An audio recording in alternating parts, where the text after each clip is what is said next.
Planet ini melesat di ruang angkasa. Orbitnya nggak beraturan, ibarat bola biliar yang meluncur dan mencari target untuk bertumbukan. Tapi bedanya, bola ini seukuran Mars dan secepat 15.000 km per jam. Duar! Benda kosmik seukuran Mars ini pun bertabrakan dengan planet lain. Tia, begitulah namanya, telah menabrak bumi. Akibat kejadian ini, energi yang terlepas sebanyak 100 juta kali lebih besar dari asteroid yang memusnahkan dinosaurus. Tabrakan planet ini melontarkan bertonton materi padat yang berasal dari Tia dan bumi ke luar angkasa. Tapi cuma satu yang bertahan. Tia lenyap dan kemudian menyatu menjadi bumi di masa awal pembentukannya. Namun begitu, puing-puingnya nggak cuma melayang-layang di kehampaan kosmik, ada peristiwa penting yang juga menyusul. Semua serpihan padatnya terkumpul menjadi awan, kemudian terus-terusan ditekan oleh gravitasi. Akhirnya, terbentuklah bulan kita. Menurut teorinya sih gitu. Saat terjadi tabrakan, tata surya kita baru saja terbentuk. Peristiwa super epik ini mungkin nggak akan terjadi kalau Jupiter yang baru terbentuk itu nggak melempar Tia dari orbitnya langsung menuju bumi. Planet muda kita berhasil menahan tabrakan ini, kemudian waktu pun berlalu. Bumi berevolusi, permukaannya akan sulit dikenali selama 4,5 miliar tahun berikutnya. Tentu sulit ya memahami rentang waktu yang sangat panjang ini. Oke deh, yuk kita persingkat saja semua peristiwa ini menjadi satu hari. Semisal nih, saat tengah malam, bumi kita terbentuk dari gas dan debu setelah matahari tercipta. 4 jam kemudian, planet kita belum punya kehidupan sama sekali. Panas membara, diselimuti lava, dan terus-terusan dibombardir oleh asteroid. Planet lain pun mengalami hal yang sama. Dan canggihnya, kehidupan tetap saja terbentuk. Sel pertama muncul. Saat ini jam 4 pagi, dan pada jam 2:08 siang, sel organisme pertama terbentuk. Lanjut ke jam 8:28 malam. Saat ini, rumput laut mulai bermunculan. 20 menit kemudian, apa nih? Ternyata ubur-ubur. Kemudian, kehidupan di planet ini mulai berkembang dengan munculnya berbagai ikan, reptil, dan serangga. Hutan mulai rimbun pada pukul 10:30 malam. Antara pukul 10:56 dan 11:40, dinosaurus sudah berkeliaran di bumi. Kadal raksasa menguasai planet kita selama kurang dari 1 jam. 1 menit sebelum dinosaurus punah, pada jam 11:39 malam, mamalia pertama mulai muncul. Pada jam 11:58:43, manusia juga muncul. Dalam skala kosmik, kita cuma menempati bumi selama 1 menit 17 detik. Tapi, para ilmuwan masih belum bisa menjawab pertanyaan penting ini. Kenapa kehidupan di bumi nggak pernah berhenti? Padahal, kendalanya selalu ada. Kenapa planet kita nggak bernasib sama dengan Venus atau Mars saja? Keduanya pernah punya atmosfer dan lautan. Kini, tetangga bumi ini cuma berupa gurun kerontang tanpa kehidupan. Terlepas dari semua konsep ilmiah kompleks dan teori struktur alam semesta, bumi kecil dan semua penghuninya ini masih sangat beruntung.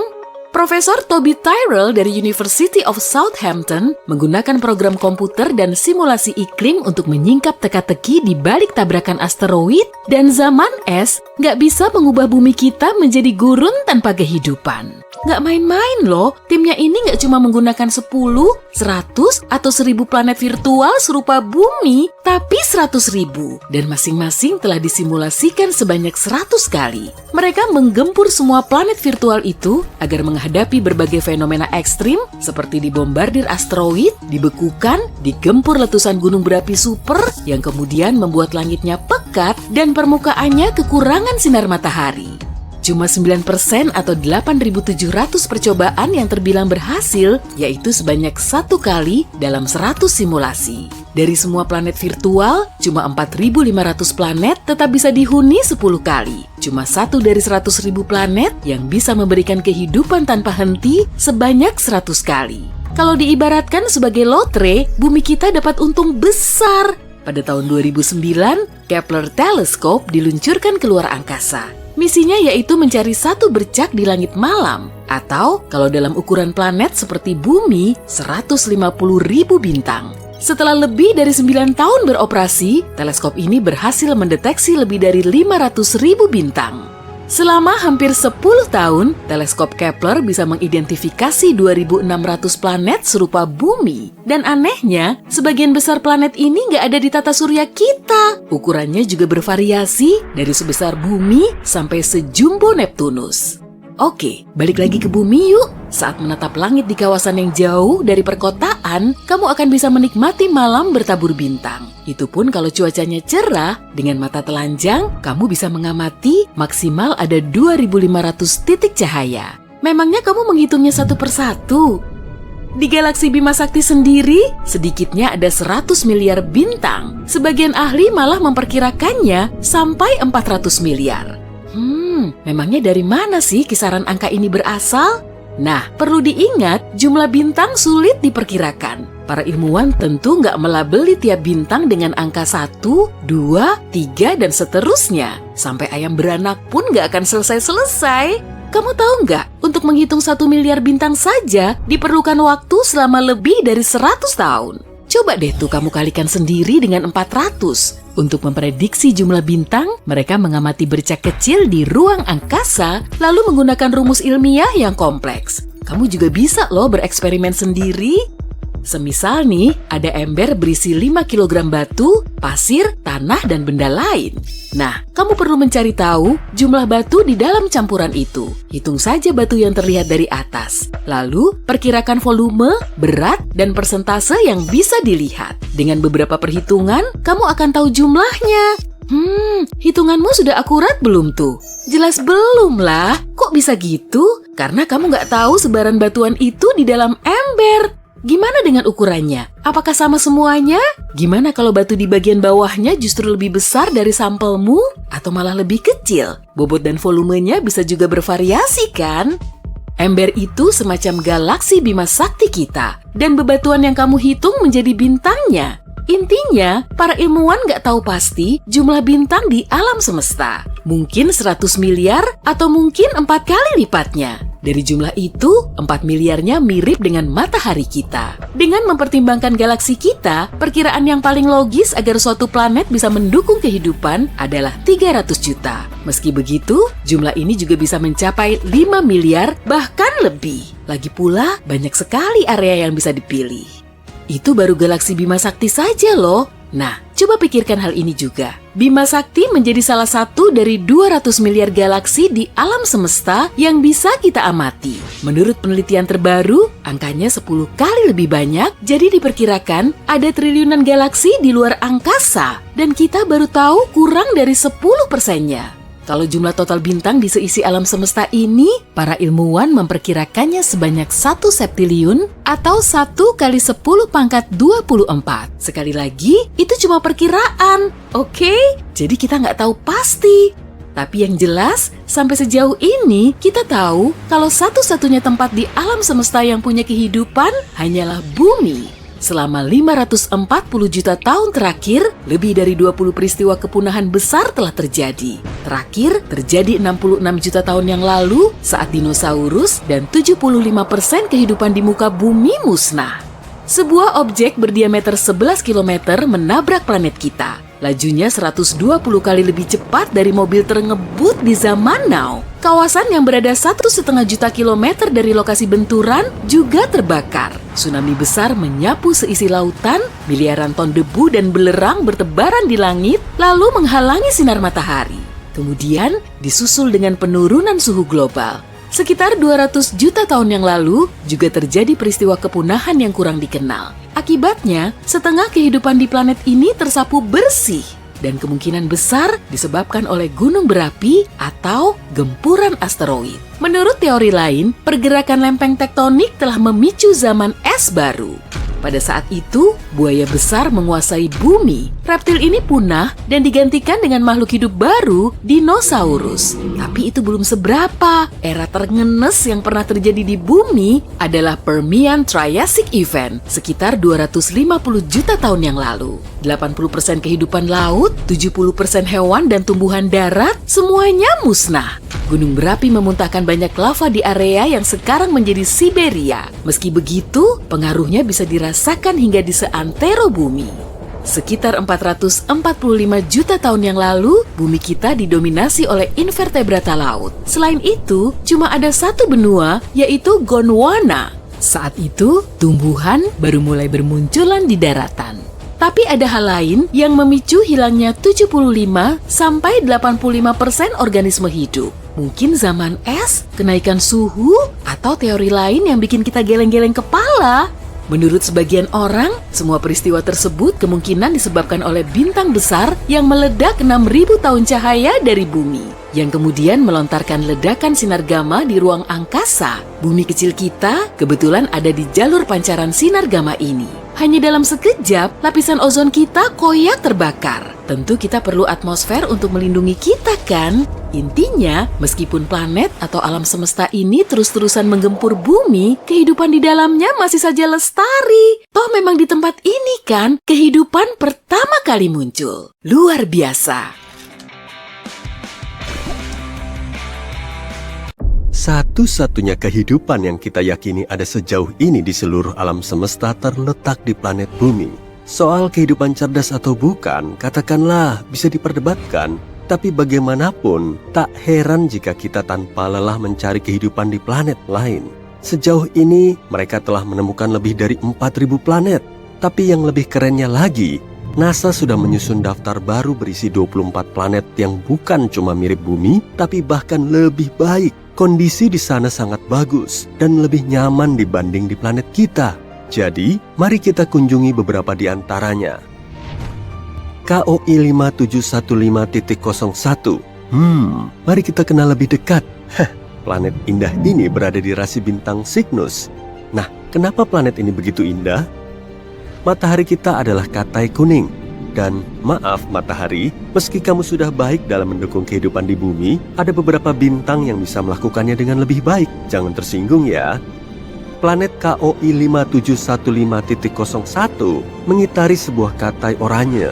Katai oranye adalah bintang yang agak lebih kecil dari matahari kita dan punya kecerahan yang sedikit lebih rendah. Tapi jangan khawatir, bukan berarti di sana bakal gelap gulita. Bahkan, jika planet ini lebih dekat ke mataharinya dan punya atmosfer yang lebih tebal, planet ini mungkin lebih cerah dan berwarna dibanding bumi. Matahari kita punya rentang umur yang sangat pendek. Saat ini, dia cuma bisa hidup 7-8 miliar tahun lagi, sedikit lebih lama dari usia bumi. Tapi katai oranye bisa hidup dari 45 hingga 70 miliar tahun. Ini bagus. Bukan cuma karena kita akan bisa tinggal di planet ini lebih lama, tapi juga karena planet-planet di sekitar bintang seperti ini punya lebih banyak waktu untuk membentuk kehidupan.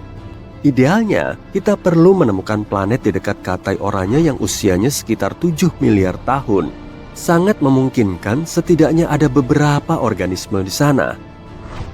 Usia KOI 5715.01 sekitar 5,5 miliar tahun. Yup, mungkin kedengarannya belum cukup dewasa, tapi nggak masalah. Aku juga belum kok. Usia bumi kita saja 1 miliar tahun lebih muda, tapi bumi kita nggak takut tambah dewasa. Planet ini lumayan dekat dengan bintangnya dan berada di zona layak huni. 1 tahun di sana berlangsung selama 190 hari. Jadi setelah SD kamu udah bisa dapat SIM. Ukurannya hampir 2 kali lipatnya bumi. Suhu rata-rata di sana 11 derajat Celcius, yang sedikit lebih rendah dibanding kita, yaitu 14 derajat Celcius. Tapi di sana kemungkinan terasa lebih hangat karena gravitasi yang kuat membantunya menahan panas di atmosfer lebih lama. Tapi jaraknya lumayan jauh, sekitar 3.000 tahun cahaya dari bumi atau sekitar 30 kuadriliun kilometer. Yup, jangan lupa bawa bekal yang banyak ya. KOI 3010.01. Planet ini ditemukan di sebelah bintang KOI 2010. Planet ini kayaknya merupakan dunia yang sangat menyenangkan. Suhu rata-rata di planet ini 19 derajat Celcius, jadi sedikit lebih hangat dibanding bumi. Tapi itu bagus loh. Para ilmuwan meyakini di planet yang sempurna, suhunya harus sekitar 10 derajat lebih panas dibanding di bumi. Makin banyak panas yang ada di sana, makin nyaman kita tinggal. Peluang mengembangkan kehidupannya pun juga lebih tinggi. Jari-jari planet ini hampir 1,5 kali lebih besar dari bumi. Di sana pun ada atmosfer, meski kita belum yakin tentang komposisinya, tapi mungkin mirip bumi. Para ilmuwan berpikir kita bisa menemukan lautan di sana yang menutupi hingga 60% permukaan planet ini. Keren kan? Di dunia yang sempurna, air dan tanah harus tersebar lebih merata dibanding di bumi. Lebih banyak daratan berarti lebih banyak wilayah dan sumber daya kan?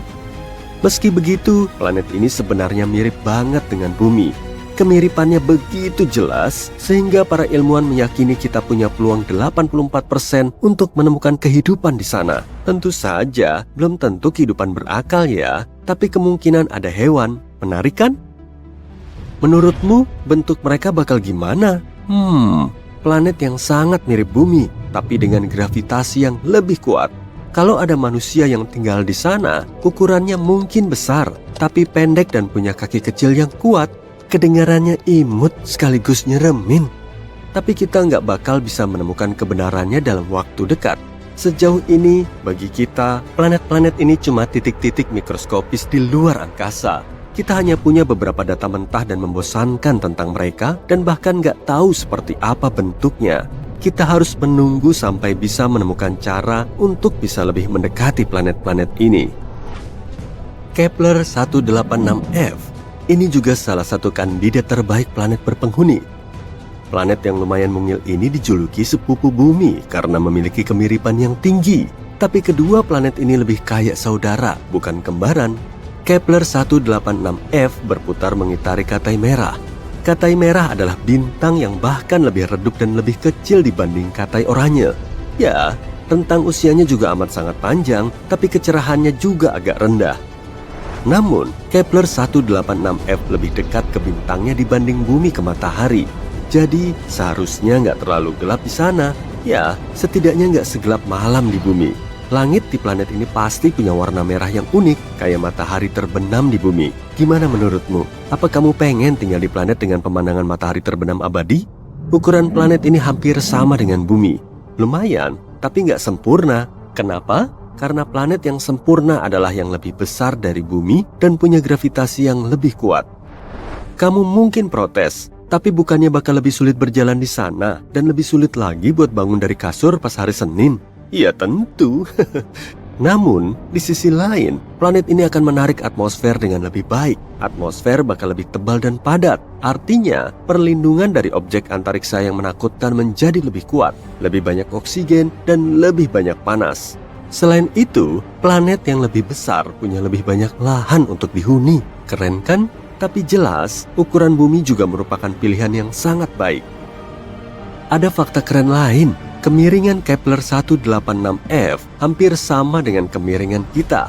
Artinya, ada musim yang stabil dan siklus siang malam yang normal. Apa kamu tahu betapa pentingnya kemiringan suatu planet? Mars misalnya. Mars sebenarnya juga berada di zona layak huni matahari kita. Tapi kemiringannya sangat tidak stabil. Akibatnya, seluruh lautan yang dulunya pernah ada di sana, kini benar-benar kering. Sekarang cuma ada gurun merah dan nggak ada kehidupan di sana. Setidaknya sejauh yang kita tahu. Tapi kamu bisa melihat betapa pentingnya detail kecil ini kan? Kepler 186f juga lumayan jauh dari kita. 490 tahun cahaya, itu hampir 5 kuadriliun kilometer. Jadi, kita masih harus nungguin kemajuan perjalanan antar galaksi. Kepler 62e dan 62f. Planet-planet ini disebut sebagai yang paling mirip bumi. Sebelum kita menemukan Kepler 186f, mereka mirip banget sama rumah kita.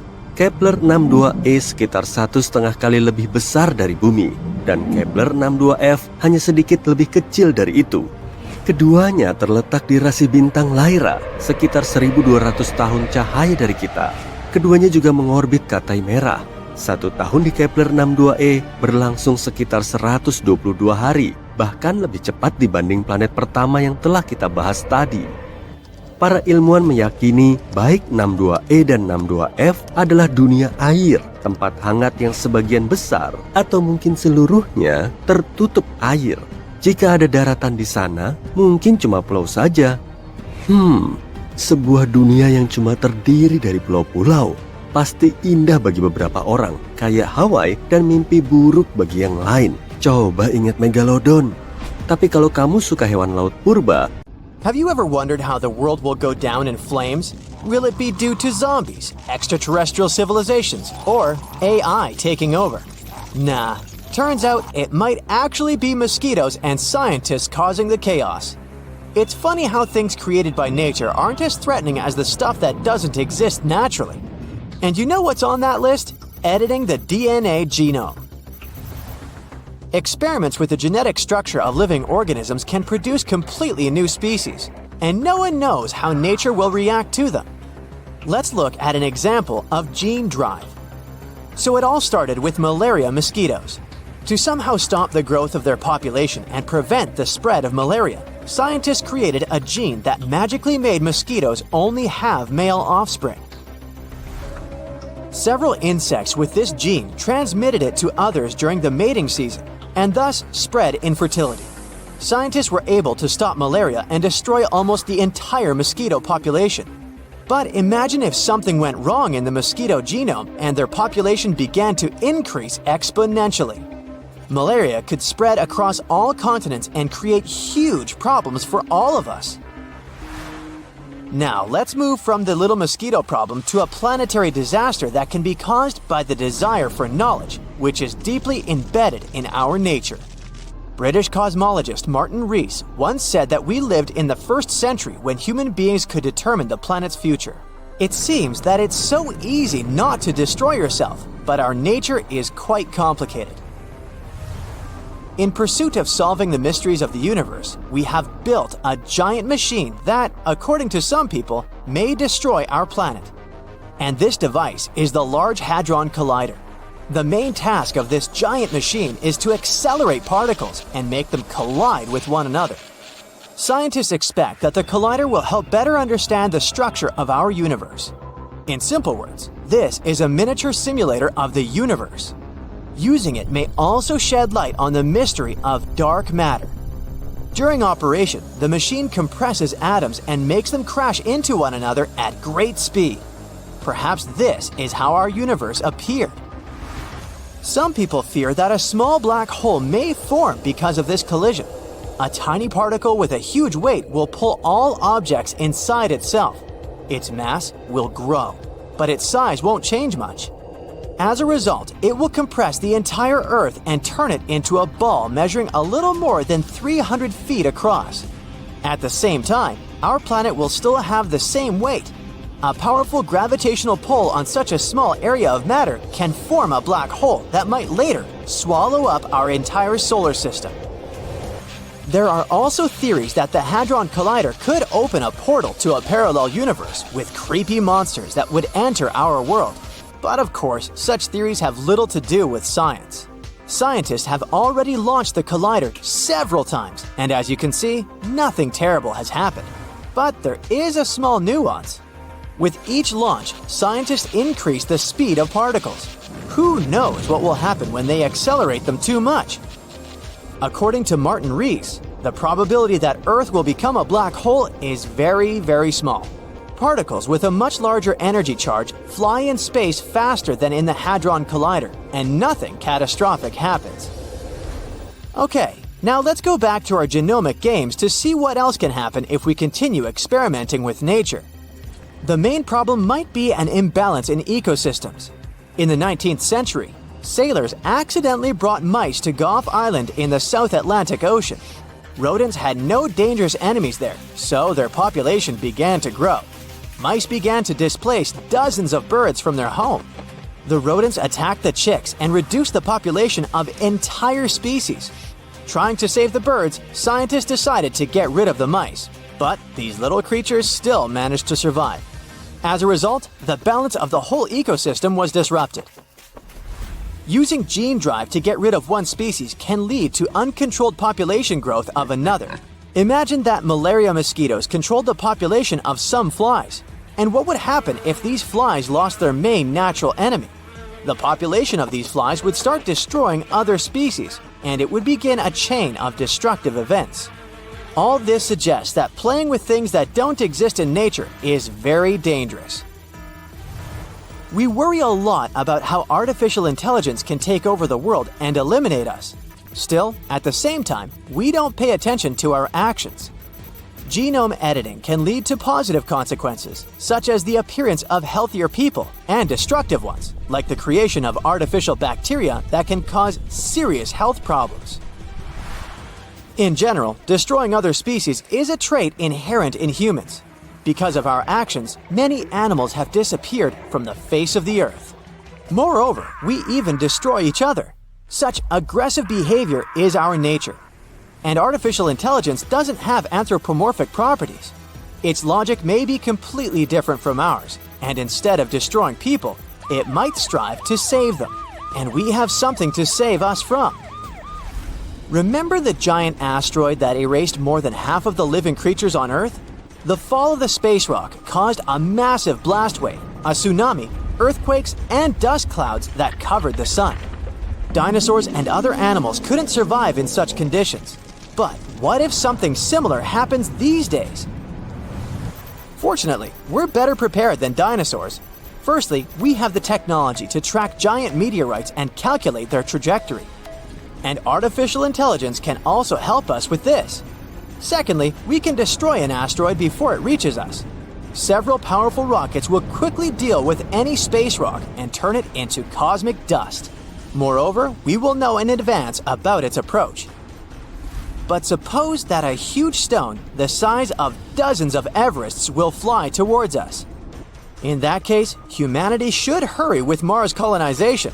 But don't worry. Observing the sky shows that large asteroids capable of causing severe damage to our planet are moving in a different direction.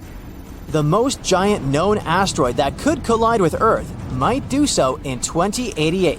The probability that it will fall on our planet is 1 in 50,000, so you shouldn't have to worry about threats from outer space. What lies in the bowels of our planet is much more dangerous. Millions of tons of magma and hot gases can burst to the surface through destructive volcanic eruptions. More than 70,000 years ago, a large-scale eruption threw a tremendous amount of ash into the air, which then floated in the atmosphere in the form of a giant gray cloud for a long time. As a result, Earth's surface cooled down by several degrees, which led to one of the most massive extinctions in the history of our planet. Some eruptions happen not only inside volcanoes. There's such a thing as flood basalts. A colossal magma bubble accumulates under a vast area and begins to seep through faults in different parts. Magma slowly goes out there for many years and destroys all living things around. And the worst thing about this situation is that we can't do anything about it. Humanity has learned to track meteorites in space, but we're still not good at predicting a volcano's behavior. Even if we find out that some giant rock will wake up in the next 6 months, there's nothing we can do about that. We won't be able to prevent an eruption. All we can do is evacuate people from dangerous territory. We have no protection against earthquakes, and even more so, we can't stop the emission of ash into the atmosphere. It's possible that artificial intelligence will help us with this in the future, but right now, we're powerless. As you can see, there are several options for the end of the world for humanity, and they're all slightly different from those imposed by pop culture and the media. In the end, is it right to look for threats from space or artificial intelligence?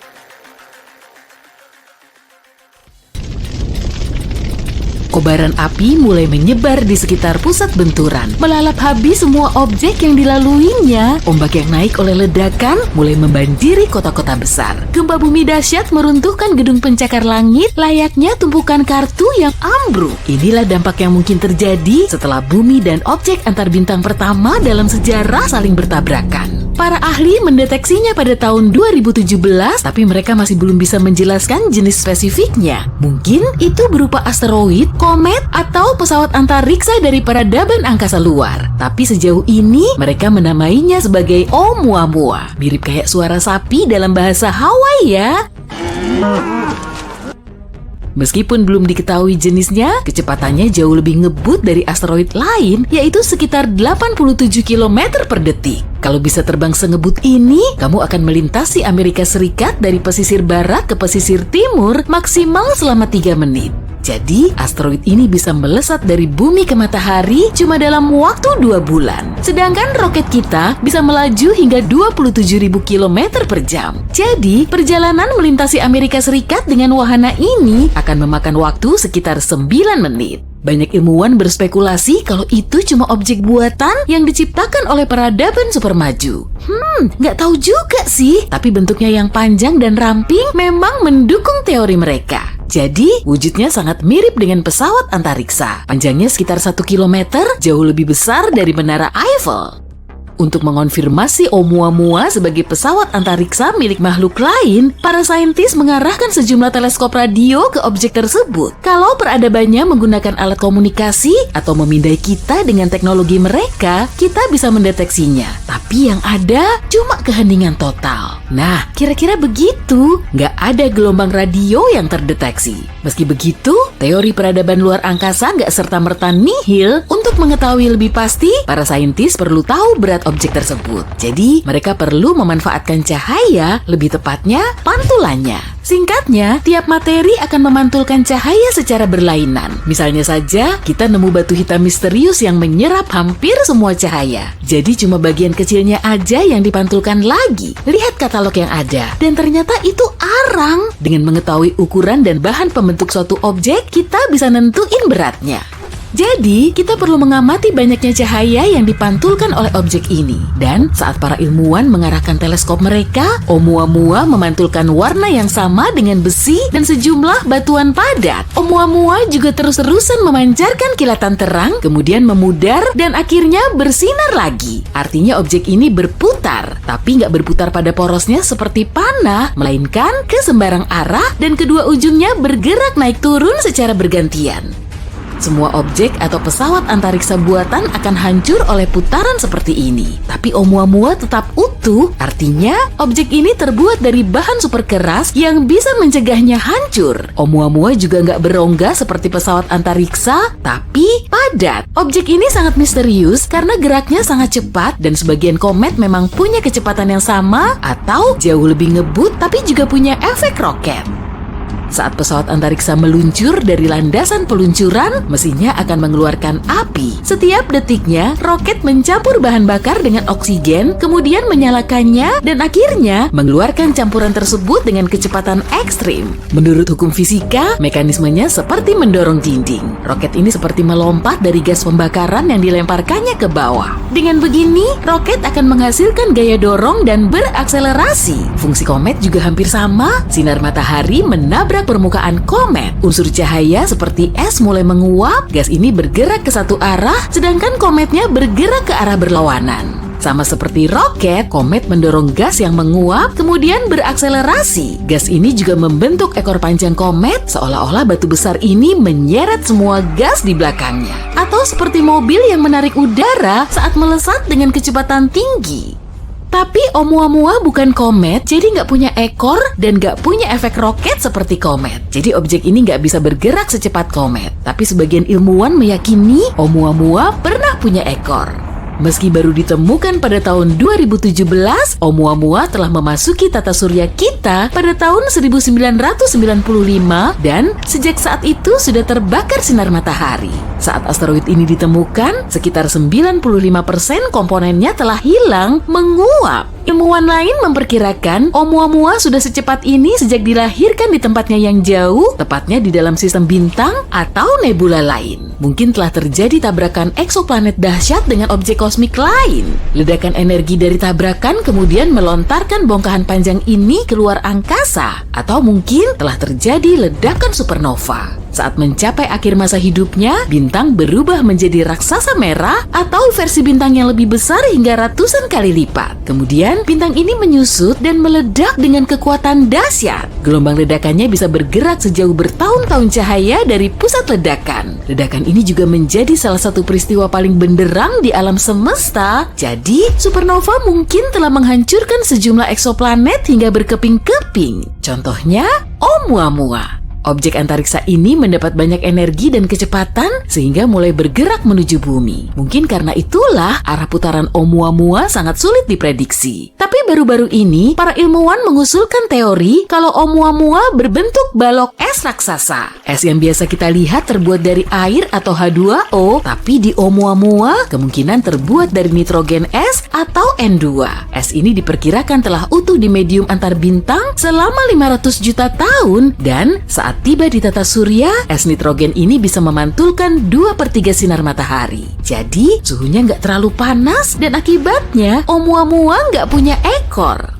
Es nitrogen yang sama juga terdapat di Pluto dan Triton, salah satu satelit Neptunus. Jadi Oumuamua berasal dari eksoplanet es serupa. Tapi kita cuma bisa memastikannya dengan mengirim probe antariksa. Para ilmuwan telah menyusun rencana bernama Proyek Lyra. Dan Oumuamua meninggalkan tata surya kita dengan kecepatan tinggi, jauh lebih ngebut daripada kecepatan roket kita. Dan kita harus terus ngejar batu ini sebelum jaraknya terlalu jauh. Untuk merealisasikan rencana ini, kita bisa menggunakan manuver gravitasi. Probe antariksa mulai terbang di dekat Jupiter, kemudian melewatinya untuk menambah kecepatan dengan memanfaatkan gravitasi. Setelah itu, probe akan menuju ke matahari dan terbang sedekat mungkin agar terlontar seperti katapel ke Oumuamua.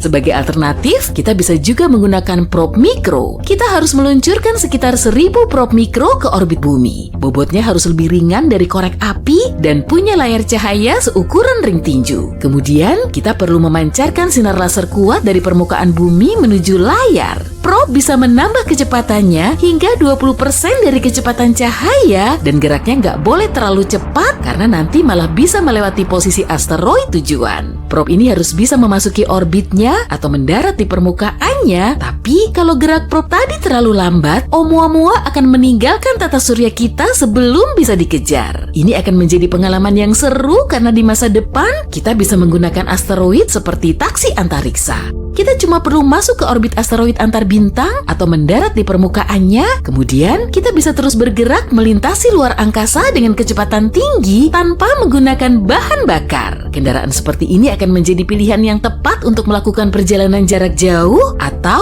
untuk memberikan pasokan ke sistem bintang lain.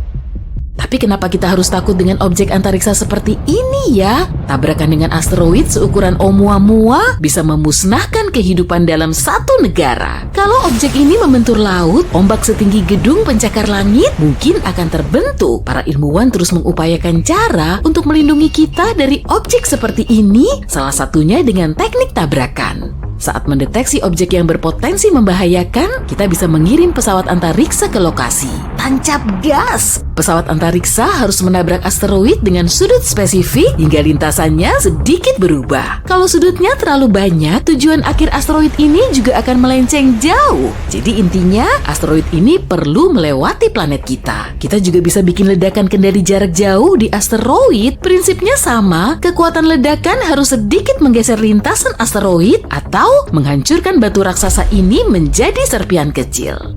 Asteroid berdiameter 24 meter akan terbakar habis di atmosfer kita karena gesekan udara. Batu sebesar 24 meter sampai 0,8 km. Raksasa bersembunyi di langit. Kipu adalah benda terbesar yang pernah ditemukan di alam semesta.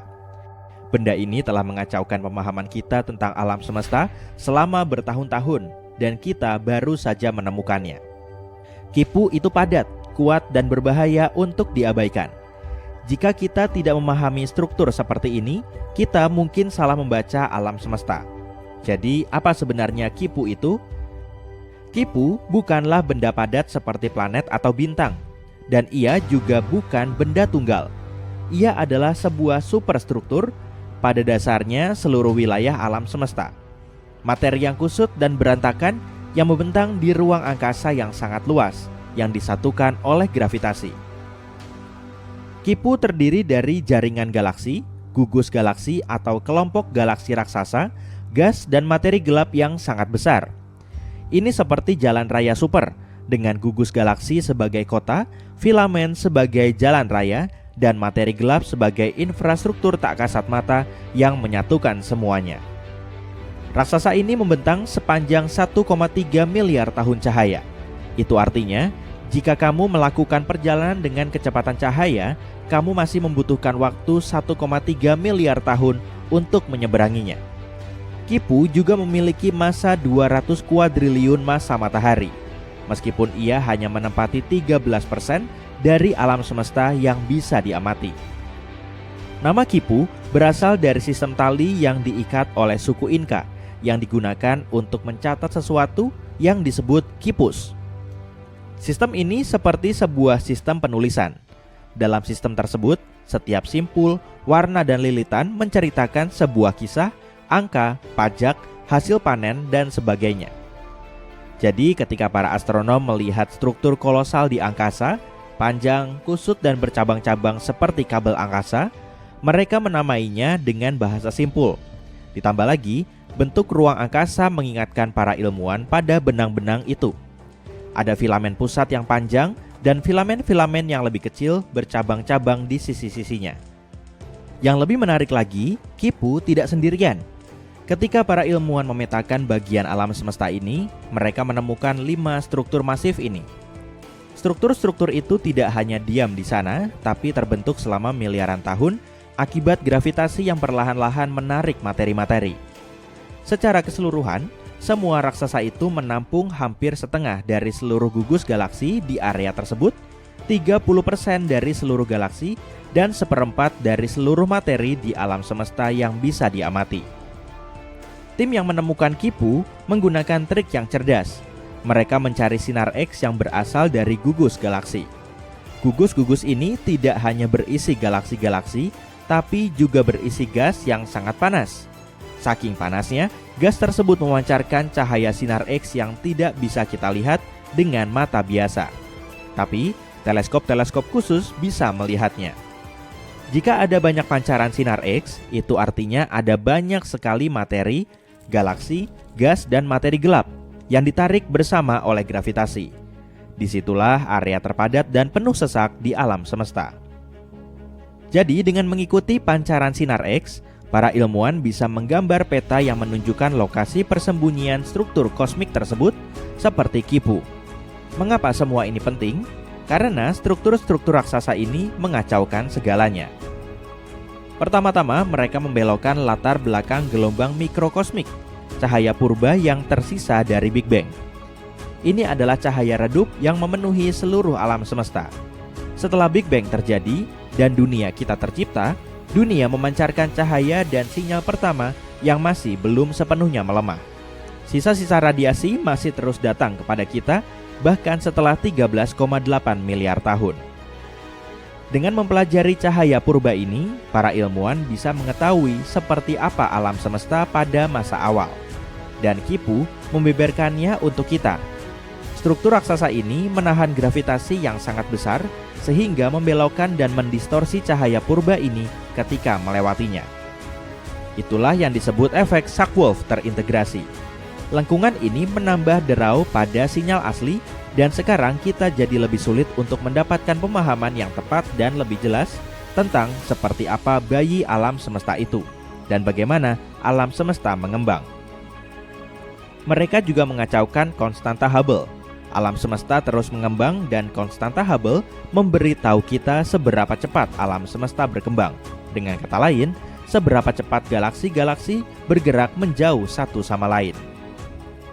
Tapi benda-benda raksasa di ruang angkasa seperti Kipu memiliki gravitasi yang sangat besar sehingga menarik galaksi-galaksi di dekatnya ke arahnya dan mengacaukan pergerakan galaksi-galaksi itu. Hal ini menyulitkan para ilmuwan untuk mengukur kecepatan pemuaian alam semesta yang sebenarnya. Mereka tidak bisa mengetahui apakah sebuah galaksi bergerak karena alam semesta memuai atau hanya karena ditarik oleh sesuatu yang sangat besar di dekatnya. Dan terakhir, ada pelensaan gravitasi. Cahaya di ruang angkasa bergerak secara konstan, tetapi tidak selalu mengikuti garis lurus. Jika ruang angkasa mengalami distorsi, seperti oleh gravitasi, maka cahaya yang melintasi ruang angkasa juga akan mengalami pembelokan dan distorsi. Pelensaan gravitasi terjadi ketika cahaya dari galaksi yang jauh dibengkokkan karena melewati sesuatu yang sangat masif, seperti Kipu. Gravitasi yang sangat besar itu menarik cahaya seperti halnya bola yang berat bisa membengkokkan selembar kertas.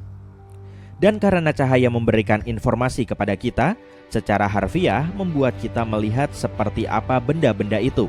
Pembelokan ini mendistorsi cara kita melihat galaksi.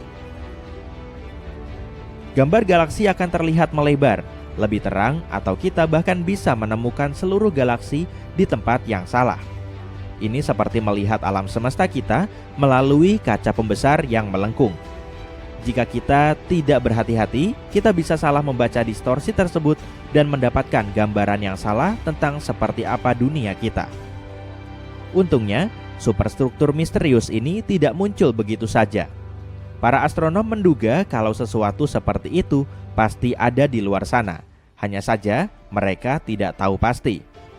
Model terbaik untuk alam semesta disebut Lambda CDM. Model ini menyatakan bahwa alam semesta bermula dari Big Bang, masih terus mengembang, dan sebagian besar terdiri dari hal-hal misterius, energi gelap, dan materi gelap dingin, bagian CDM. Kita tidak bisa melihat atau menyentuh benda-benda ini, tapi kita tahu bahwa mereka ada karena jika tidak ada, alam semesta kita akan hancur berantakan. Model ini cocok dengan apa yang kita lihat, seperti pembentukan galaksi, bagaimana bintang bergerak, dan bentuk keseluruhan alam semesta. Jadi, meskipun ada beberapa potongan teka-teki yang masih menjadi misteri, potongan-potongan itu cocok dengan gambaran yang sebenarnya. Dan model ini benar-benar meramalkan hal-hal seperti Qipu. Ketika para ilmuwan melakukan simulasi dengan menggunakan model tersebut, mereka melihat struktur yang sama terbentuk. Jaring-jaring kosmik raksasa yang terdiri dari galaksi-galaksi yang diikat oleh gravitasi. Qipu cocok dengan prediksi tersebut dalam kehidupan nyata. Ini juga berarti bahwa Lambda CDM, sekali lagi, cocok dengan kehidupan nyata. Syukurlah, tidak ada kejutan besar di sini. Tapi setelah kita benar-benar menemukannya, Lambda CDM merupakan struktur terbesar yang diketahui di alam semesta yang bisa diamati. Ada lagi struktur raksasa lain sebelum Qipu, tembok besar Sloan. Tembok ini ditemukan pada tahun 2003 dan diyakini sebagai salah satu struktur terbesar yang pernah ditemukan. Selama beberapa dekade, para ilmuwan telah menemukan planet-planet baru di luar tata surya. Hingga 2023, kita sudah menemukan lebih dari 5.000 planet, dan banyak di antara planet-planet itu yang berpotensi punya kehidupan. Nah, kalau kalian sudah siap untuk berpetualang di luar angkasa, mari kita cari tahu planet-planet laik huni apa saja yang sudah ditemukan dalam beberapa tahun terakhir. LP8909b dan LP8909c. Pasang sabuk pengaman, karena kita akan menuju ke LP8909, bintang katai merah yang berada pada jarak 105 tahun cahaya dari bumi. Bintang ini cukup dingin dibanding matahari dalam hal temperatur tentu saja. Temperaturnya sekitar 2593 derajat Celcius. Si kecil ini memang kecil, tapi penuh dengan kejutan. Misalnya, ada 2 eksoplanet yang mengorbit di sekelilingnya. Selain itu, kedua planet ini kemungkinan besar bersifat kebumian, artinya berbatu, sama dengan bumi. Pertama, ada LP8909b yang ditemukan pada 2022 dengan menggunakan teleskop TESS dan kemudian dikonfirmasi oleh teleskop Speculos. Planet ini merupakan bumi super dengan massa sekitar 13 kali massa bumi. Planet ini juga sedikit lebih besar dari bumi dengan radius sekitar 1,3 kali lebih besar. Dan kalau kalian mengira orbit Merkurius mengelilingi matahari itu cepat, tunggu saja sampai kalian mendengar tentang LP8909b.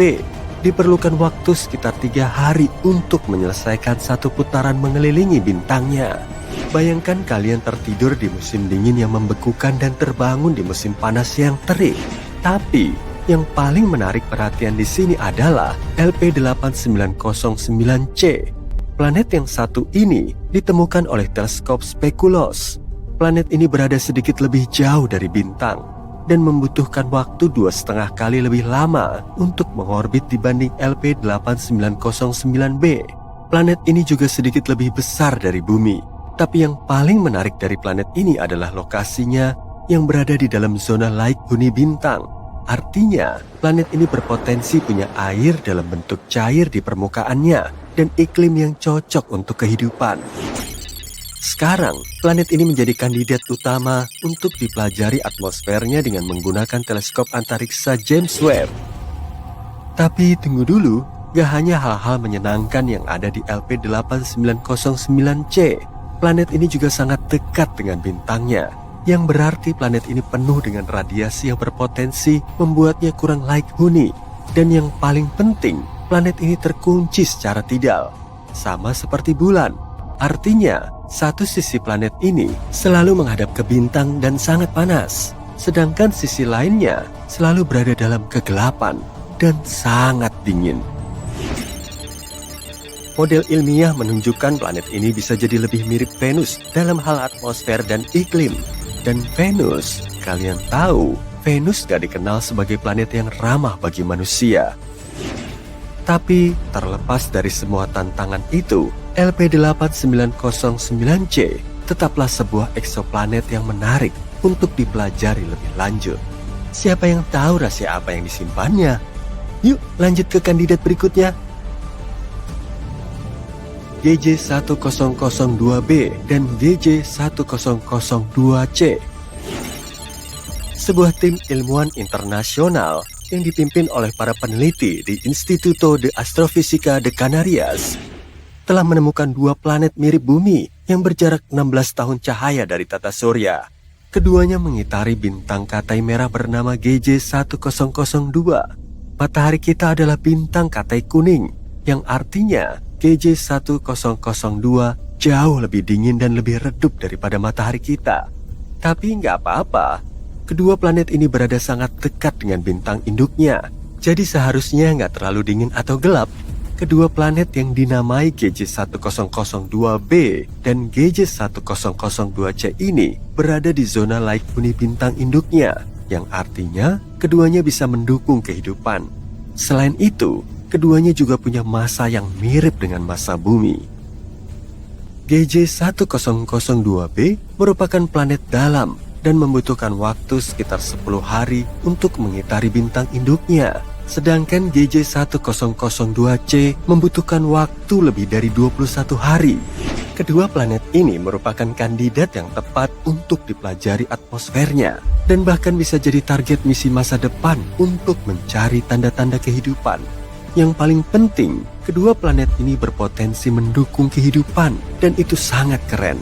Ditambah lagi, fakta bahwa kedua planet ini berada sangat dekat dengan kita, berarti kita mungkin bisa mengunjunginya suatu hari nanti. Ya, mungkin bukan kita, tapi siapa tahu kan?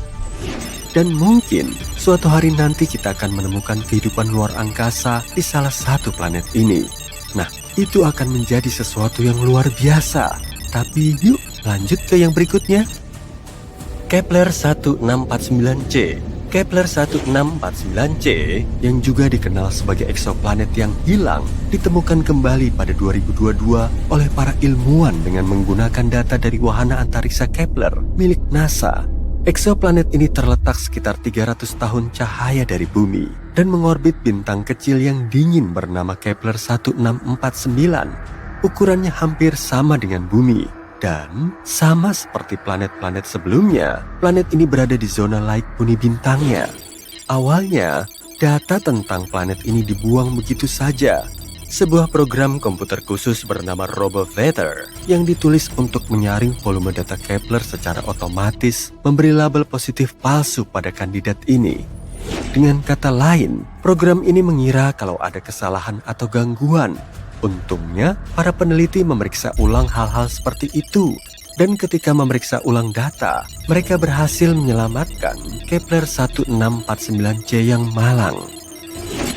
Sekarang kita tahu kalau planet ini adalah planet kebumian, sama seperti bumi. Dan kalau memang mengandung air, mungkin saja ada kehidupan di sana. Tapi jangan berkemas dulu, masih banyak hal yang belum diketahui tentang Kepler 1649c. Misalnya, kita belum tahu seperti apa atmosfernya atau seperti apa permukaannya. Bisa jadi planet ini terkunci secara tidal, seperti halnya LP8909c. Hal itu nggak menyenangkan, Karena itu, Kepler 1649c layak untuk diteliti lebih lanjut. Mungkin planet ini bisa jadi tempat yang cocok untuk kita jadikan tempat berlibur di masa depan. Jangan lupa bawa tabir surya yang banyak ya, karena planet ini cukup dekat dengan bintangnya dan bisa jadi sangat panas. Kepler 1638b, eksoplanet ini terletak sekitar 5.000 tahun cahaya dari bumi di rasi bintang Cygnus. Planet ini juga berada di zona Lake Huni bintang induknya. Planet ini ditemukan pada 2020 oleh wahana Kepler melalui proses yang disebut transit. Wahana ini pada dasarnya mengambil sekumpulan foto bintang pada waktu yang berbeda. Setelah itu, program menganalisis foto-foto tersebut dan mencari bintik-bintik dan titik-titik kecil pada foto tersebut. Perubahan kecil pada kecerahan ini bisa jadi menandakan kalau ada planet yang sedang melintas di dekat bintang. Kepler 1638b agak aneh dibanding kebanyakan eksoplanet yang sudah ditemukan. Masanya 4 kali massa bumi dan punya radius 2 kali radius bumi, sehingga planet ini disebut sebagai eksoplanet bumi super. Periode orbitnya sekitar 260 hari, cukup dekat dengan bumi. Dan itu bagus. Akhirnya, setidaknya di suatu tempat musim dingin dan musim panas akan berlangsung secara normal. Kepler 1638b juga mungkin punya air dalam wujud cair di sana. Karena itu, Kepler 1638b juga menjadi kandidat yang bagus untuk diteliti lebih lanjut, melihat apakah planet ini berpotensi mendukung kehidupan. Semoga saja kita bisa mengetahui lebih banyak tentang planet ini di masa depan. Dan akhirnya, yang terakhir, Kepler 438b. Kepler 438b. Ayo naik! Aku udah nyiapin tur keliling planet dekat bumi. Mari kita mulai dari Merkurius, planet terkecil di tata surya. Pada siang hari, suhu di permukaan planet ini bisa mencapai 430 derajat Celcius. Dan pada malam hari, suhunya bisa turun hingga minus 180 derajat Celcius. Suhu di sini sangat ekstrim karena planet ini tidak punya atmosfer. Sebagai gantinya, Merkurius punya eksosfer tipis. Itulah salah satu alasan kenapa Merkurius tidak bisa dihuni. Suhu dan radiasi matahari terlalu ekstrim bagi organisme apapun untuk bertahan hidup di sana. Sekarang, mari bayangkan cara untuk hidup di Merkurius. Lantas, seperti apa kehidupan di sana? Permukaan Merkurius mirip bulan. Seiring waktu, meteorit meninggalkan banyak bekas di sana. Tak seperti permukaan bulan, Merkurius berwarna coklat keabu-abuan. Sekarang, lihat ke atas. Ukuran matahari di Merkurius 3 kali lipat di bumi. Dan sinar matahari hampir 7 kali lebih terang. Kacamata hitam seperti apa yang bakal kita pakai kalau tinggal di sana ya? Bisakah kehidupan muncul di planet ini di masa depan? Kemungkinannya sangat kecil. Nah, bagaimana kalau kita mendarat di Venus? Kamu mungkin mengira planet terpanas di tata surya kita adalah Merkurius karena letaknya paling dekat dengan matahari. Namun kenyataannya, gelar ini jatuh ke Venus. Apa yang membuat Venus sepanas ini?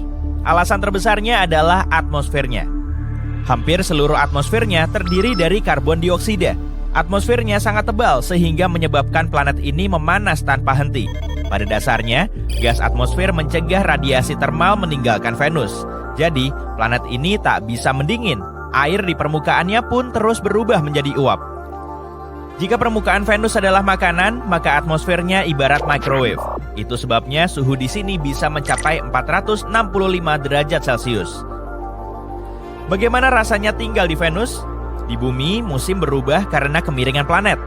Namun, Venus tidak mengalami perubahan berarti sepanjang tahun. Kondisi siang dan malam hari juga lumayan konstan. Bagaimana dengan pemandangan langitnya? Awan di Venus tampak kuning atau putih cerah. Mereka sebagian besar terbuat dari asam sulfat beracun. Tapi kemudian, kenapa Venus tampak oranye kemerahan saat kamu melihatnya dari bumi? Bicara soal warna planet yang sebenarnya bisa menjadi urusan rumit. Rona benda luar angkasa ini mungkin berbeda saat kamu melihatnya dari planet lain. Jika kita melakukan perjalanan jauh ke Venus, permukaan coklat kemerahan akan menyambut kita. Molekul karbon dioksida dan asam sulfat menghalangi sinar matahari di permukaan Venus. Oleh karena itu, planet ini berwarna jingga kemerahan. Oh iya, apa kamu tahu Venus sering disebut kembaran bumi? Kedua planet ini punya ukuran yang hampir sama. Keduanya punya permukaan yang relatif muda dan atmosfer tebal berawan. Selain itu, orbit Venus juga paling dekat dengan bumi. Itu mungkin menimbulkan pertanyaan tentang kemungkinan kehidupan di Venus. Tapi tidak, Venus tak layak huni. Tujuan berikutnya adalah Mars. Tak seperti Venus, Mars punya musim karena kemiringan planet ini pada porosnya. Mars juga punya efek musiman sekunder yang disebabkan orbitnya yang sangat elips. Belahan Mars Selatan punya musim dingin yang lebih dingin dan musim panas yang lebih panas dibanding belahan Mars Utara. Suhu rata-rata di Mars adalah minus 60 derajat Celcius. Tapi suhu bisa berbeda dari kutub hingga khatulistiwa. Mereka bervariasi secara dramatis dalam 1 minggu. Tetap saja, tak terlalu buruk jika dibandingkan dengan 2 planet sebelumnya kan? Apa Mars layak huni? Hal pertama yang harus dikhawatirkan organisme hidup di sini adalah radiasi ruang angkasa. Bumi punya medan magnet dan atmosfer tebal untuk melindungi permukaan dari radiasi. Mars tak punya keduanya. Gravitasi planet ini sepertiga bumi. Gravitasi lebih lemah dan atmosfer lebih tipis mempersulit makhluk hidup untuk bertahan hidup di planet merah. Pada tahun 2013, NASA melaporkan danau air tawar purba yang bisa menjadi lingkungan ramah bagi kehidupan mikroba. Ini menjadi bukti bahwa air cair pernah mengalir di Mars. Konfirmasi ini menunjukkan Mars mungkin punya lingkungan yang diperlukan untuk mendukung kehidupan. Tapi, apa yang terjadi dengan air di Mars? Penjelasan paling populer adalah atmosfer planet ini menjadi terlalu tipis dan dingin untuk menampung air cair di permukaan Mars. Hilangnya air Mars mungkin juga terkait dengan hilangnya medan magnet awal. Atau alasannya mungkin adalah ukuran planet merah ini. Mars mungkin terlalu kecil untuk menampung air. Jadi saat ini Mars tak layak huni. Tapi kamu tahu para ilmuwan terus mengirim misi ke Mars? Mungkin mereka akan menemukan beberapa informasi baru. Kita lihat saja nanti ya. Sekarang Jupiter. Apa kamu pernah bertanya-tanya bagaimana rasanya hidup di planet terbesar di tata surya? Lingkungan Jupiter adalah tempat yang sangat tidak mungkin menopang kehidupan. Suhu dan komposisinya terlalu ekstrem untuk organisme apapun. Jupiter punya lapisan gas, sebagian besar hidrogen dan helium. Gas-gas ini memenuhi seluruh planet. Secara harfiah, tak ada permukaan padat di planet ini. Gas ini turun sampai ke intinya. Di bawah permukaan, gas ini menjadi cair dan berubah menjadi plasma karena tekanan atmosfer di sana jauh lebih kuat daripada di tempat manapun di bumi. Agar kamu bisa membayangkan, organisme di Jupiter harus menahan tekanan atmosfer 1000 kali lipat lebih kuat daripada di bumi. Bisakah makhluk hidup bertahan dalam kondisi seperti itu? Agak mustahil. Jupiter benar-benar tidak bisa dihuni. Tapi kamu pernah dengar bulannya, Europa, mungkin merupakan zona layak huni. Pindah lagi yuk, Saturnus. Ini planet terbesar kedua di tata surya. Seperti Jupiter, Saturnus adalah bola gas raksasa yang terutama terdiri dari hidrogen dan helium. Bagaimana suhu di Saturnus? Dingin banget. Selain itu, ada angin yang sangat kuat di sana. Angin di atmosfer atas Saturnus mencapai kecepatan 490 meter per detik. Mari kita bandingkan dengan badai di bumi untuk mendapatkan pemahaman lebih baik. Badai terkuat yang pernah tercatat di bumi bergerak dengan kecepatan 107 meter per detik.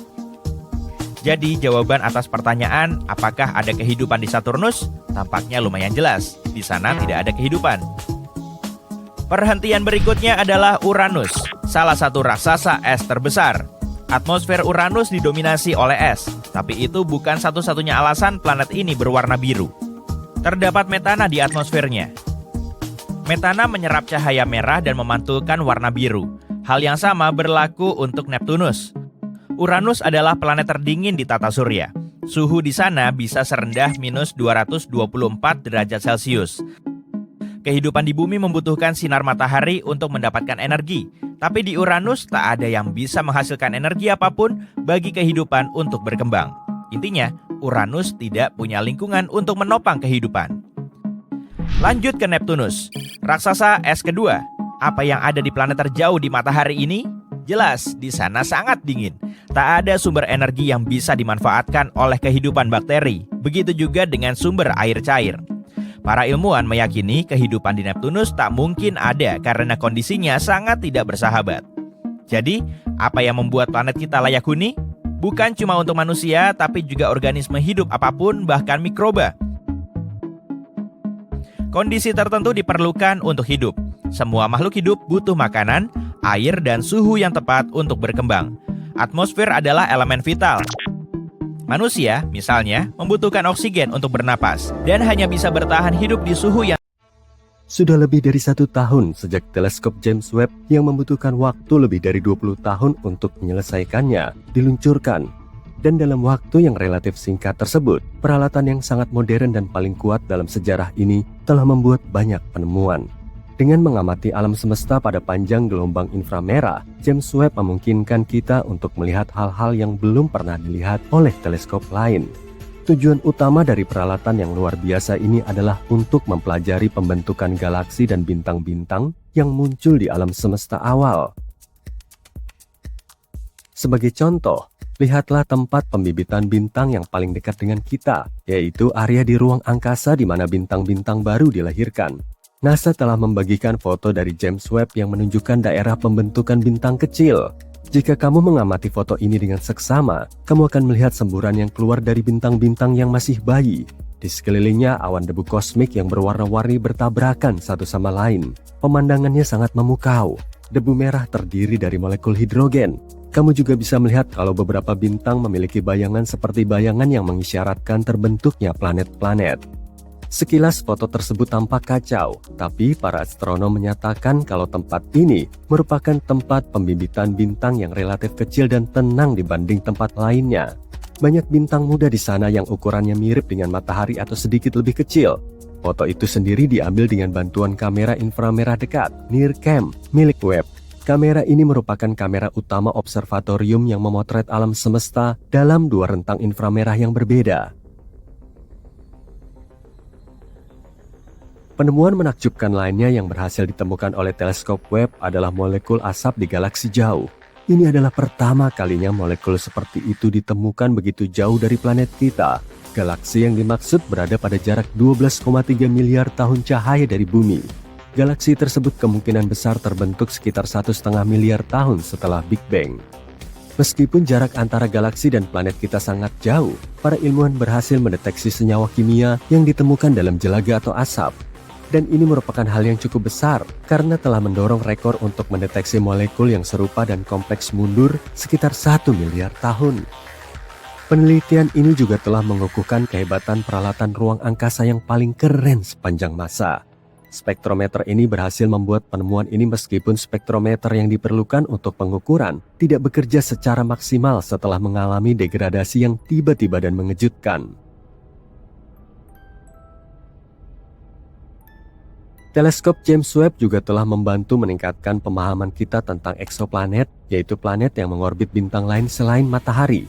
Pada awal tahun 2023, teleskop ini menemukan eksoplanet pertamanya, LHS-47b. Planet ini berada pada jarak 41 tahun cahaya dari bumi dan memiliki ukuran yang hampir sama dengan bumi.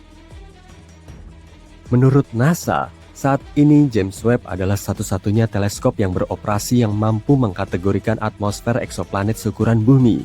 Tim peneliti di balik penemuan ini percaya bahwa hasil tersebut menggarisbawahi ketepatan teleskop itu. Mereka berharap teleskop ini bisa membantu kita menemukan lebih banyak lagi eksoplanet batuan yang mungkin bisa kita jadikan tempat tinggal di masa depan. Meskipun pada pandangan pertama, alam semesta terlihat kosong, sebenarnya alam semesta adalah tempat yang sangat sibuk, dan Webb memiliki semua instrumen yang dibutuhkan untuk melihat segala macam peristiwa kosmik yang terjadi di sana. Lihat saja foto WR124 ini, bintang ini berada di puncak kehancurannya yang sangat dahsyat.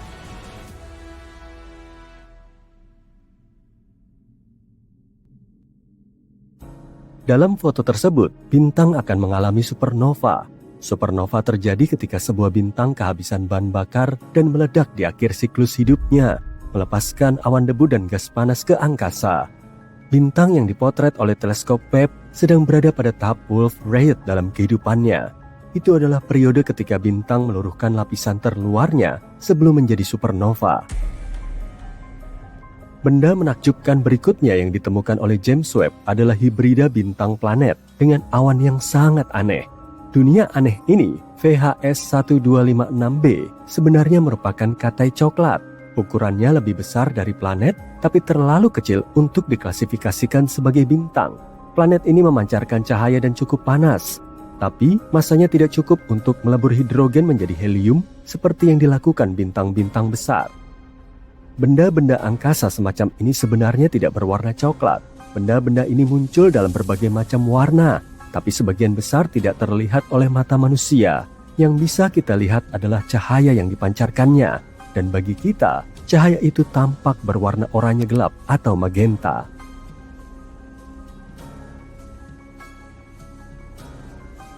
Katai coklat yang ditemukan oleh teleskop Webb ini ukurannya hampir 20 kali lipat ukuran Jupiter. Planet ini mengitari 2 bintang katai merah, dan untuk menyelesaikan 1 kali orbit, planet ini membutuhkan waktu lebih dari 10.000 tahun. Para astronom pertama kali mengetahui keberadaan eksoplanet yang tidak biasa ini pada tahun 2016. Tapi pada saat itu, mereka tidak mengklasifikasikannya sebagai katai coklat, dan karena itu, mereka tidak bisa menjelaskan cahaya kemerahannya yang membingungkan. Sekarang berkat teleskop James Webb, mereka tahu asal-usul objek tersebut. Kembali lagi ke awan-awan itu. Seperti yang diketahui, awan di bumi terbuat dari uap air, tapi yang ada di katai coklat berbeda. Awan di katai coklat tampaknya terbuat dari pasir. Kelihatannya seperti pasir yang bagus dari bumi, tapi sebenarnya bukan. Awan-awan itu terbuat dari partikel-partikel silikat yang sangat kecil. Penemuan terbaru lainnya melibatkan beberapa galaksi besar yang diyakini para ilmuwan lahir tidak lama setelah Big Bang. Galaksi-galaksi itu seharusnya tidak ada di sana dan tidak ada yang menyangka akan menemukannya. Tapi teleskop antariksa James Webb berhasil menemukannya. Galaksi-galaksi ini yang bermassa sebesar Bima Sakti penuh dengan bintang-bintang merah yang sudah matang. Para astronom telah menganalisis cahaya yang datang dari mereka dan memperkirakan usia mereka 5-700 juta tahun setelah Big Bang. Artinya, bintang-bintang itu terbentuk ketika alam semesta kita masih sangat muda, nyaris seperti bayi. Yang paling aneh dari galaksi-galaksi tersebut adalah ukurannya yang luar biasa besar dan usia bintang-bintang yang ada di sana. Data yang diterima teleskop tidak sesuai dengan gagasan yang sudah ada tentang seperti apa alam semesta dan bagaimana alam semesta berevolusi di masa-masa awal pembentukannya. Data yang diterima juga tidak cocok dengan pengamatan yang dilakukan Hubble sebelumnya. Dan di sini, James Webb telah memotret sebuah daerah yang jauh di luar angkasa dengan detail yang belum pernah terjadi sebelumnya. Bagian ruang angkasa ini dikenal sebagai gugus Pandora. Dalam foto ini, kamu bisa melihat 3 gugus galaksi yang sangat besar berkumpul dan membentuk sebuah mega gugus. Gabungan massa gugus-gugus ini bertindak sebagai lensa gravitasi yang kuat. Dan berkat efek pembesaran alami ini, para ilmuwan bisa melihat galaksi-galaksi lain di area tersebut. Para astronom menyatakan bahwa foto terbaru gugus Pandora lebih kuat dan lebih dalam daripada yang pernah mereka lihat. James Webb juga berhasil menemukan ribuan bintang muda yang belum pernah dilihat sebelumnya di nebula Tarantula. Formasi ruang angkasa ini mendapatkan julukannya karena penampakan filamen-filamen berdebu yang terlihat pada foto-foto sebelumnya. Nebula Tarantula merupakan area pembentuk bintang terbesar di grup lokal yang meliputi galaksi-galaksi yang paling dekat dengan Bima Sakti. Foto-foto yang dihasilkan teleskop Webb telah membantu menjelaskan komposisi nebula Tarantula. Teleskop ini juga mendeteksi protobintang, yaitu bintang-bintang muda yang sedang dalam proses pembentukan. Para astronom menduga kalau protobintang ini pada akhirnya akan terbentuk dan teleskop antariksa James Webb atau JWST ibarat paparazi antar galaksi yang paling hebat. Teleskop ini memotret beberapa selebritas paling terkenal di alam semesta. Bintang, galaksi, eksoplanet, apapun namanya, teleskop antariksa James Webb akan memotretnya. Jadi, kalau kamu penggemar selebritas kosmik, ayo kita lihat foto-foto bertabur bintang terbaik ini. Nebula Carina. Foto nebula yang diberi nama Carina ini dipublikasikan pada tanggal 12 Juli. JWST memotret pemandangan indah nebula yang terletak sekitar 7.500 tahun cahaya dari bumi. Dijuluki tebing kosmik, nebula ini merupakan sarang bintang-bintang muda yang sebagian diantaranya beberapa kali lebih besar dari matahari. Nebula Carina adalah pemandangan langit yang terletak di rasi bintang Carina bagian selatan. Nebula ini sangat besar. kira-kira lebarnya 260 tahun cahaya.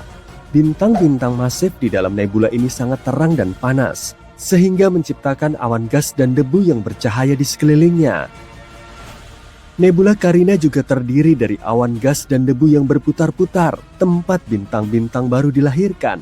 Gas ini menciut karena beratnya sendiri, menjadi lebih panas dan lebih padat, dan semua ini akhirnya berujung pada pembentukan bintang-bintang baru. Akan tetapi, nebula Carina bukan hanya tempat pembentukan bintang yang tenang. Ini merupakan tempat terjadinya beberapa peristiwa paling destruktif di alam semesta yang menciptakan gelombang kejut masif yang melenyapkan semua yang dilaluinya. Sangat kacau dan keren. Quintet Stephen.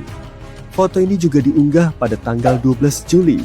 Quintet Stephen adalah kelompok visual 5 galaksi yang berada pada jarak yang sangat jauh dari kita, yaitu sekitar 290 juta tahun cahaya di rasi bintang Pegasus. Ini seperti reuni keluarga kosmik. Semua galaksi ini berhubungan dengan satu sama lain dan saling berinteraksi dengan cara yang menarik. Mereka saling tarik-menarik dengan gravitasi mereka dan terus-menerus bertukar gas dan debu. Interaksi ini menyebabkan beberapa galaksi bertabrakan dan menyatu yang bisa menghasilkan berbagai macam efek keren, seperti ledakan pembentukan bintang dan supernova. Berkat JWST, kita bisa melihat gelombang kejut, ekor pasang surut, dan detail menakjubkan lainnya dari galaksi-galaksi ini. Interaksi antar galaksi-galaksi tersebut menciptakan pemandangan menakjubkan yang bisa kita lihat di foto ini. Jupiter.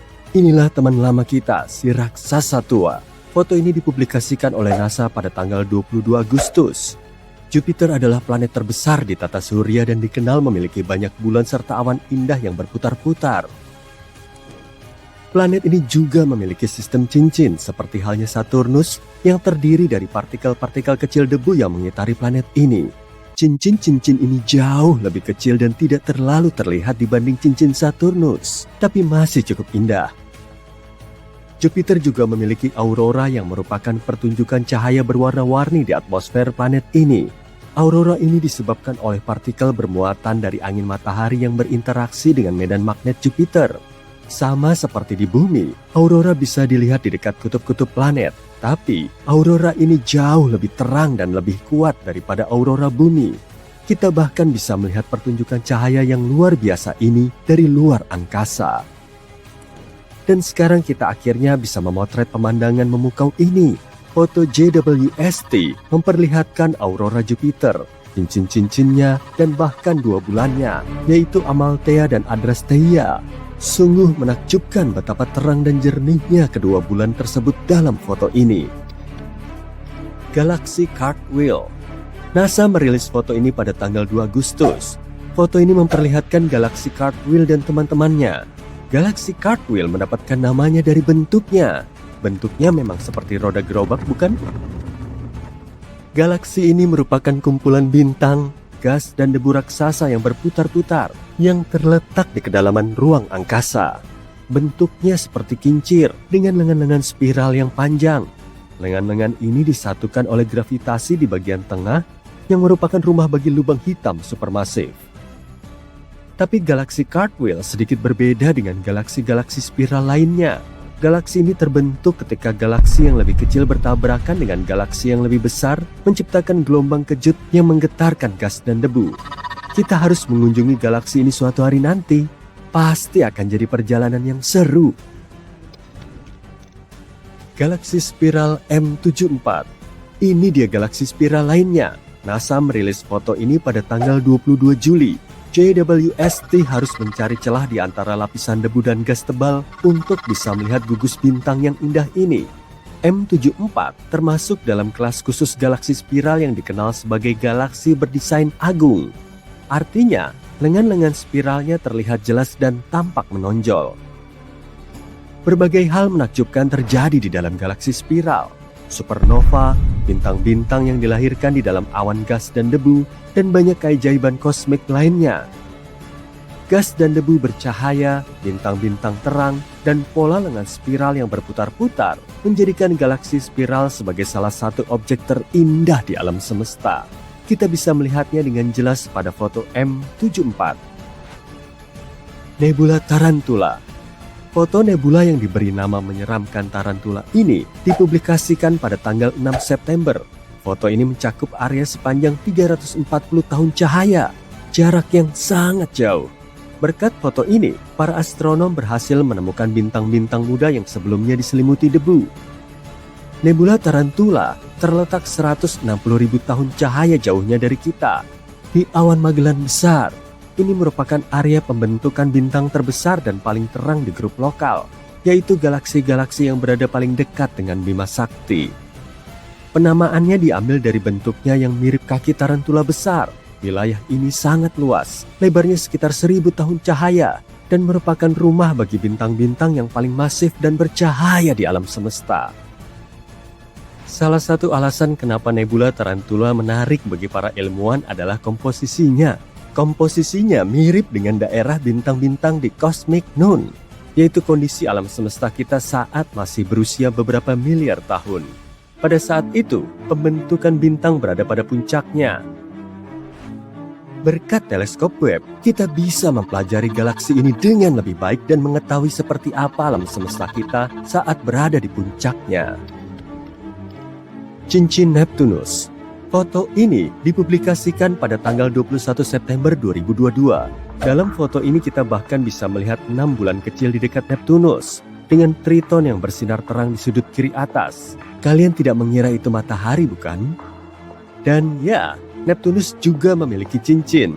Cincin ini seperti aksesori kosmik terbaik karena menambah sentuhan kemewahan dan gaya pada planet ini.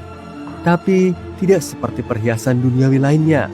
Cincin-cincin ini terbuat dari partikel-partikel kecil debu, bukan berlian atau emas. Ada 5 cincin yang diketahui mengelilingi Neptunus, yaitu cincin Gale, Le Verrier, Le Sol, Arago, dan Adams. Para ilmuwan menduga cincin-cincin ini masih relatif muda, jauh lebih muda dari tata surya, dan jauh lebih muda dari misalnya cincin Uranus. Cincin-cincin ini mungkin terbentuk saat salah satu bulan terdalam Neptunus berada terlalu dekat dengan planet ini dan terkoyak oleh gravitasi. Kita belum pernah melihat cincin Neptunus seterang ini sejak Voyager 2 melintasinya pada tahun 1989. Jadi, ini kesempatan bagus untuk melihat cincin-cincin ini lebih dekat. Pilar-pilar penciptaan. Foto ini diterbitkan pada tanggal 19 Oktober. Pilar-pilar penciptaan menjadi terkenal berkat teleskop Hubble, tapi foto ini sangat tajam dan jauh lebih detail. Pilar-pilar yang berada di nebula elang ini memiliki tinggi sekitar 5 tahun cahaya, yang berarti amat sangat panjang. Dan mereka tampak seperti formasi batuan yang megah, hanya saja jauh lebih transparan.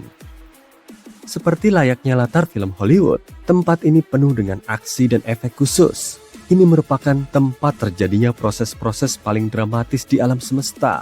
Gas dan debu menciut karena gravitasinya sendiri, membentuk gumpalan-gumpalan yang pada akhirnya akan menjadi bintang. Tempat ini penuh dengan radiasi yang kuat, semburan partikel berenergi tinggi, dan supernova, seperti versi kosmik dari Survivor. Dan kalau itu belum cukup menyeramkan, berikut foto lain yang dipublikasikan oleh NASA pada tanggal 19 Oktober. Mereka membagikan, mari kita potong bumi jadi 2. Kamu bisa melihat semua lapisannya. Inilah lapisan dalamnya. Sekitar 40 kali lebih panas dari bagian dalam ovenmu. Itulah mantelnya. Lautan lava panas. Berikutnya ada kerak bumi. Permukaan keras tempat peradaban manusia hidup. Tapi kalau kamu melihat ke atas, ada banyak sekali lapisan udara selain atmosfer dan ozon. Para ilmuwan belum lama ini menemukan gelembung aneh di sini yang melindungi planet kita dari radiasi. Bukan medan magnet bumi loh, gelembung ini terbuat dari gelombang radio. Kita menggunakannya untuk berkomunikasi. Planet kita bersinar seperti pohon Natal dalam spektrum radio. Tapi kita akan membahas gelombang frekuensi rendah yang memungkinkan kita berhubungan dengan kapal selam. Jadi gelombang radio itu seperti gelombang atau gelombang laut biasa. Coba lihat yang ini. Jarak antara dua puncaknya adalah panjang gelombang. Jumlah gelombang ini dalam jangka waktu tertentu adalah frekuensi. Misalnya, ada 10 gelombang dalam interval selama 1 detik. Apa kamu bisa menebak frekuensi gelombang ini? Benar, 10 Hz. Ponsel memakai gelombang dengan frekuensi antara 300 sampai 3000 MHz. Jadi, tambahkan 6 nol ke angka tersebut. Namun gelombang dari frekuensi tersebut tidak memasuki batasnya dengan baik. Coba bayangkan bagaimana kamu bisa kehilangan koneksi ponselmu saat berkendara melewati terowongan. Itu disebabkan karena ada logam di dalamnya. Logam adalah bahan konduktif yang sangat melemahkan gelombang radio. Air garam juga termasuk konduktor. Jadi kalau kapal selam telah menyelam cukup dalam, air memperlemah sinyal dan kita kehilangan komunikasi. Untuk menjaganya, kita mengirimkan gelombang lebih sedikit tapi dibuat lebih panjang. Di waktu yang sama, frekuensi gelombang pendek akan lebih tinggi daripada frekuensi yang gelombangnya panjang. Karena itulah disebut gelombang frekuensi yang sangat rendah. Tapi ternyata, gelombang seperti ini melintasi di seluruh bumi, bahkan keluar angkasa. Jadi semakin menarik nih, gelombangnya bertabrakan dengan partikel radiasi dari matahari. Kita menganggap kalau matahari adalah raksasa baik yang memberikan cahaya dan hangat. Tapi sebenarnya memancarkan banyak sekali radiasi yang berbahaya. Setiap suar atau pelepasan listrik dari materi di bintang rumah kita menyebabkan ledakan radiasi yang lebih besar lagi. Partikel ini berterbangan di planet kita, sama seperti gelombang radio. Gelombang ini menyusuri jarak 150 juta kilometer dari matahari ke bumi dalam 8 menit dan menabrak ke gelembung kita yang berfungsi sebagai perisai. Pada dasarnya, partikel radiasi dari matahari berakumulasi dalam jalur radiasi di sekitar bumi. Medan gaya magnetik planet kita memerangkapnya, dan baru-baru ini ditemukan gelembung-gelombang yang sangat rendah berada tepat di bawah jalur radiasi ini. Semua ini membantu kita untuk mementalkan kembali sedikit emisi yang berbahaya. Analisis dari studi lama mengonfirmasi kalau jalur radiasi ini dulunya jauh lebih rendah dan dekat ke bumi. Tapi ketika peradaban mulai menggunakan radio secara aktif, gelombangnya naik sehingga jalurnya lebih tinggi. Tak seorang pun yang mengira kalau efek sedahsyat itu bisa timbul dari gelombang radio sederhana. Tapi itu akan memberi perlindungan bagi astronot di masa depan. Saat kita di bumi, medan magnetiknya melindungi kita dari radiasi. Kamu bisa melihatnya secara langsung saat partikel angin surya bermuatan membuat partikel udara di kutub bumi bersinar. Inilah yang dinamakan aurora. Kalau nanti kamu berkesempatan melihatnya langsung, ketahuilah kalau sebenarnya bumi sedang menyelamatkanmu dari cahaya matahari yang kuat. Tapi, kalau kamu berada di luar medan magnet bumi, di suatu tempat di luar angkasa, sayang sekali, tidak ada yang melindungimu di sana.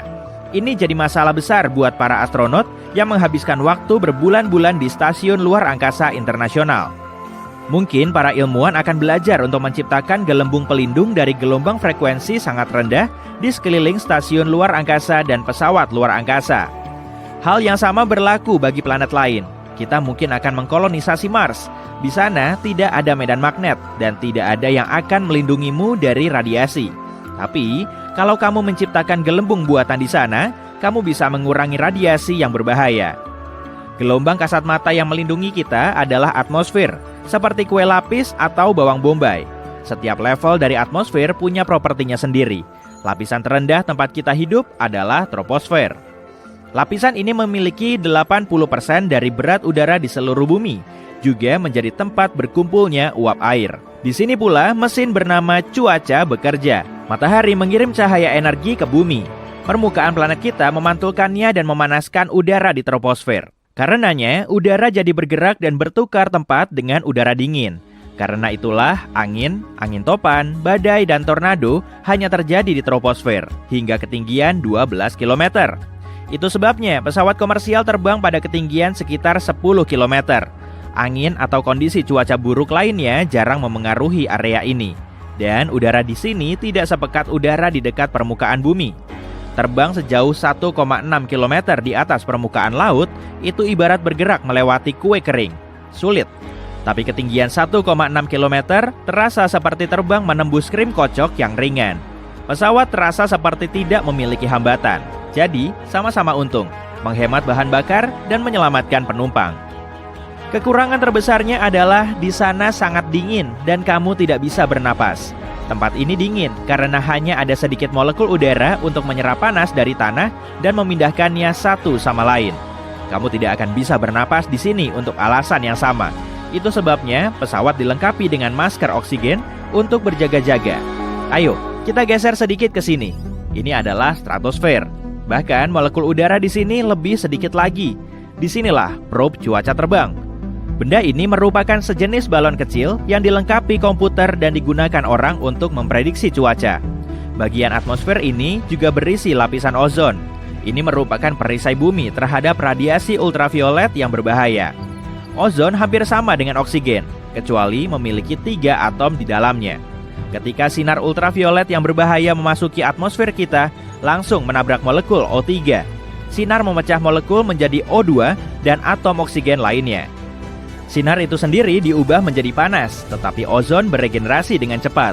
Sebuah atom oksigen tunggal bergabung dengan O2 dan molekul ozon siap untuk melindungi kita lagi. Ini adalah perisai tak kasat mata yang melindungi kita dari radiasi. Berkatnya, semua kehidupan di bumi jadi ada. Ketika peradaban manusia berkembang, kita mulai memancarkan gas freon ke atmosfer. Dulu, kita mengisi lemari es menggunakan zat tersebut. Satu atom klorin akan terlepas dari molekul freon ketika di udara. Kemudian akan mengikat atom oksigen tunggal. Sekarang, ozon tidak dapat beregenerasi seperti dulu. Untungnya, penggunaan gas berbahaya seperti itu telah dilarang dan lapisan ozon mulai beregenerasi. Para ilmuwan berharap agar lapisan ozon pulih sepenuhnya pada pertengahan abad ke-21. Ujung stratosfer berada sekitar 50 km dari tanah. Lapisan berikutnya adalah mesosfer, yang terdingin dari semuanya. Suhunya rata-rata sekitar minus 95 derajat Celcius, 5 kali lebih dingin dari freezermu. Di lapisan inilah meteor yang jatuh ke bumi akan mulai terbakar karena gesekan di udara. Kemudian, pada akhirnya benda ini akan terbakar sepenuhnya. Udara di sini terlalu tipis untuk pesawat atau balon untuk terbang, tapi masih terlalu padat untuk satelit. Jadi, lapisan atmosfer ini tidak dipelajari dengan baik. Lapisan berikutnya membentari dari ketinggian 90-800 km di atas permukaan laut. Sedikit lebih pendek jarak antara Las Vegas dan San Francisco. Garis Kármán terletak di lapisan atmosfer ini. Garis ini merupakan batas antara bumi dan ruang angkasa.